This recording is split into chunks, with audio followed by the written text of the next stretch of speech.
Hi, my name is Kristen Iris. I am a professional ghostwriter, book collaborator, book doctor, and developmental editor. In 2017, my husband and I made a conscious decision to sell most of our belongings, including our big house with a lovely yard, and adopt a mobile RV life and work style. In this video, I'm going to define some of the terminology surrounding these types of choices and debunk some of the myths. Perhaps you've heard the terms location independent, remote worker, and digital nomad. Many entrepreneurs, freelancers, and employees have the freedom to live and work wherever they want, provided they have access to cell service and an internet connection. There's a growing trend among this group to live integrated lives by taking their work with them when they travel and explore. For many, the distinction between work and life is almost impossible to define. These are lifestyle entrepreneurs. For others, what they do for a living and what they do to live is easier for outsiders to see. The distinction is more clear. Regardless, they all have itchy feet and an insatiable appetite for challenge and movement. But the terms used to describe them are not interchangeable. Digital nomads are location independent, but you do not have to be a digital nomad to be location independent. And to make things a bit more confusing, while digital nomads work remotely, remote workers aren't necessarily digital nomads. Being location independent means that a person is not tied to a specific area. People who are location independent may be remote workers or digital nomads, or they may literally move between jobs, taking seasonal work in different parts of the country. This group is location independent because they can and do choose jobs based on their location preferences, and they take their homes with them or find lodging near those jobs. A hallmark of location independence is the choice not to maintain what is often called a bricks and sticks primary residence. Remote workers are people whose work can be done remotely because the bulk of their interaction with clients or their employer is done over the phone and internet. Remote workers are technically location independent, but for the most part, they don't exercise that option. They work from traditional homes and maintain longitudinal and latitudinal positioning, except when traveling for business or vacation.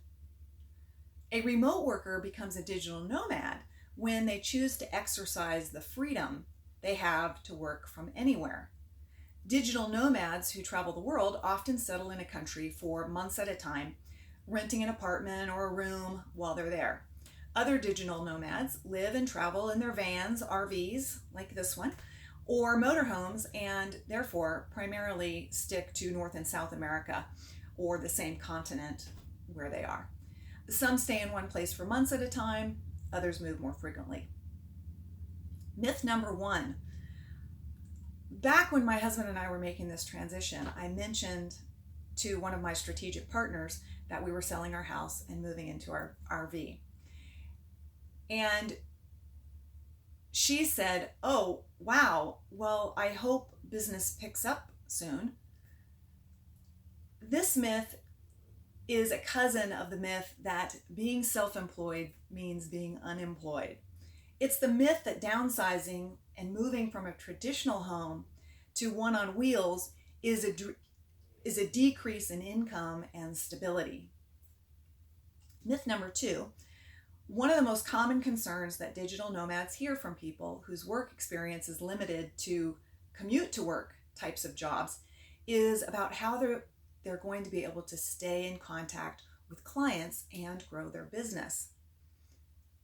Living in a location that's far removed from a client reduces the chances of developing and maintaining a strong results-oriented relationship, according to this myth. Myths 3 and 4. At some point, people working toward or living the location-independent lifestyle will hear something like, "Gee, it must be nice to be able to drop everything to run off and play whenever you want. Some of us have to work for a living. How can you possibly afford that?" Two myths stem from these questions and concerns. The first, myth number 3, is also related to the parent myth of myth number 1, although in this case the unemployment is more in line with what we think of as retirement, full-time play made possible by a pool of previously accumulated money or streams of passive income. Myth number 3 is that location independent and digital nomad is code for on permanent vacation. And myth number 4 is living a location independent lifestyle is expensive. So you'll be forgiven if you've made some of these assumptions. I suspect that anyone who's ever taken up a wandering lifestyle and any of the labels associated with it have at some point thought the same things. But between these assumptions and actually living the dream of being location independent is the information necessary to make the mental shift required for successful wanderer working and for addressing the concerns of loved ones, strategic partners, and clients. So let's debunk a couple of these myths. Actually, let's debunk all of them. Myth number 1. While it is true that adopting a mobile lifestyle requires a drastic reduction in stuff owned and often results in reducing expenses, it would be incorrect to assume that the motivation is based on fear or pressure brought on by a lack of income.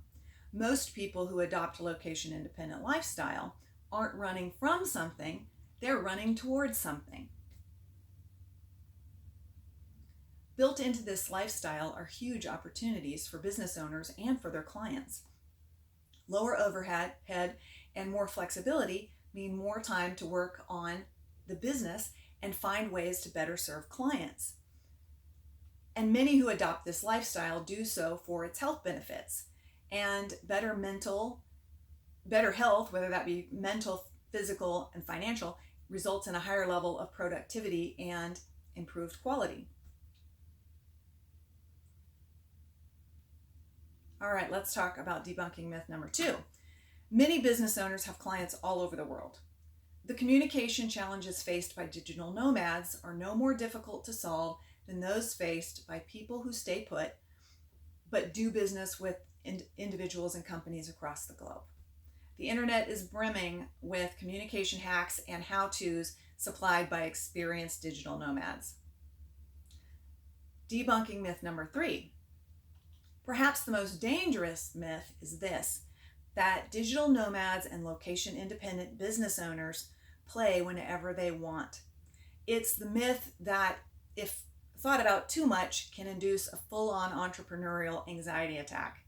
If clients, strategic partners, or prospective clients believe this, it can undermine their confidence in our ability to deliver high-quality goods and services. This is a myth every location-independent business person must proactively debunk. Whether working in an office or a retail outlet, remotely for someone else, or in a business they build, the rules are the same. If we don't work, we don't get paid. This comes down to discipline, and the vast majority of entrepreneurs and remote workers who adopt a mobile lifestyle are driven, committed professionals. They've either worked diligently and often for years to create passive streams of income that supplement their billable work, or are doing the same amount of work that they were doing at home. Debunking myth number 4. Vacations can certainly be expensive, but a mobile lifestyle need not cost any more than the going rate for housing and expenses related to its care and maintenance, and it often costs much, much less. The people for whom this lifestyle works are the ones whose lives are integrated, working and playing hard and within the scope of their needs and long-term goals.